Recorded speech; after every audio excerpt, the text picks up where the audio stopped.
America, European union మధ్య వాణిజ్య యుద్ధం మరోసారి తీవ్ర రూపం దాల్చింది.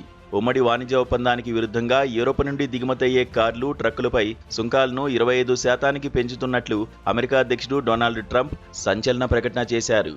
ఈ నేపథ్యంలో తమ ప్రయోజనాలను కాపాడుకోవడానికి అన్ని మార్గాలను తెరిచి ఉంచుతామని యూరోపియన్ యూనియన్ హెచ్చరించింది. గతేడాది కుదిరిన ఒప్పందం ప్రకారం అమెరికా పారిశ్రామిక ఉత్పత్తులపై సుంకాలను నిలిపివేయడానికి, వ్యవసాయ ఉత్పత్తులకు కోటాలను అమలు చేయడానికి EU అంగీకరించింది.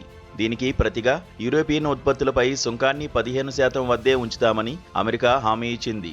అయితే EU తన కట్టుబాట్లను పాటించడం లేదని ఆరోపిస్తూ ట్రంప్ ఈ నిర్ణయం తీసుకున్నారు. EU ఒప్పందాన్ని ఉల్లంఘించింది. ఈ సుంకాల పెంపు ద్వారా అమెరికాకు బిలియన్ల డాలర్ల ఆదాయం రావడమే కాకుండా విదేశీ కంపెనీలు తమ ఉత్పత్తి కేంద్రాలను అమెరికాకు తరలించేలా ఒత్తిడి పెరుగుతుంది అని ట్రంప్ స్పష్టం చేశారు. ట్రంప్ నిర్ణయంపై బ్రసెల్స్లోని EU ప్రధాన కార్యాలయం తీవ్రంగా స్పందించింది.